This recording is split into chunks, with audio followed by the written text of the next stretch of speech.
Well, gaslighting is a term we hear a lot. It's when someone is manipulated using psychological means, leading them to question their sanity or even their memory, intelligence or self-worth. And the statistics are absolutely shocking. 37% of Australians have experienced emotional abuse since the age of 15. So how do you spot the signs and how do you stop it? Well, for more, we're joined by Dr. Tanvi Ahmed. Good morning to you. Well, how do you spot the signs of someone gaslighting you? Well, look, it was one of the words of the year last year, but I think we are hearing it only more and more. I mean, it's really, as you said, Matt, it's a form of emotional abuse.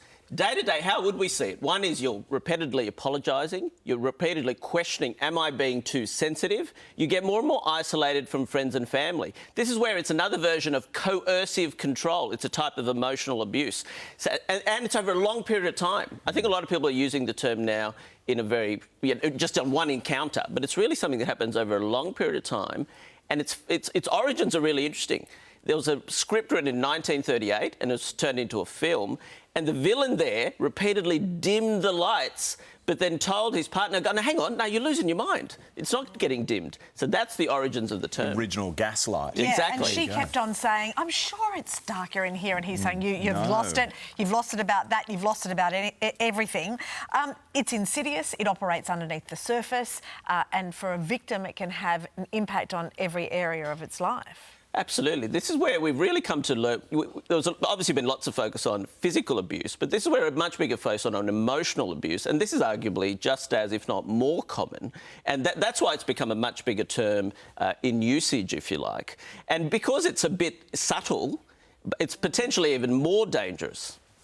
So, what's the motivation here? Obviously control, but to what end? Is it jealousy? Is it to stop people flourishing? What is it? Sometimes it's some sort of predatorial thing like just stealing or taking things, but usually it's more insecurities around relationships, how we bond, and it's usually someone going, oh, if I don't hold them this tight, that they're going to, run away from me. So it's usually some sort of abnormal, unhealthy type of relationship, and that's why it's considered a term of abuse. Yeah, absolutely. Why do you think that we're hearing the term gaslighting or seeing instances of it even more now?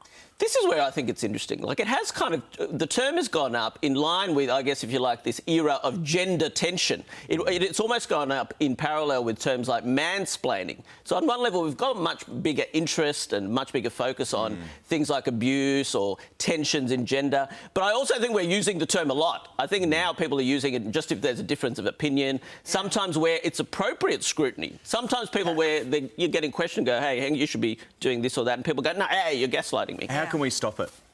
Well, look, first you got to, if you think it's happening, you need to challenge the person you have a relationship with. Most of the time it's a partner, but sometimes it's a boss, saying this is the way I feel. Then, sometimes it'll be things like counselling. You also have to reconnect with allies and other types of reality, and you have to sort objective fact from fiction. Yes. That's where I think people get really so isolated and they can't even sort fact from fiction. Yeah. So it's a very serious term, but I think we also need to be wary that we're hitting peak gaslighting and too many people are using the term, which is sometimes limiting their ability to improve or take on real problems. Yes, that's right. Yeah, keep reminding yourself things are okay, you are confident, you are good, and the lights are up in here. Yeah. Thanks, Tanvi. Appreciate it. Thanks, Tanvi. Pleasure.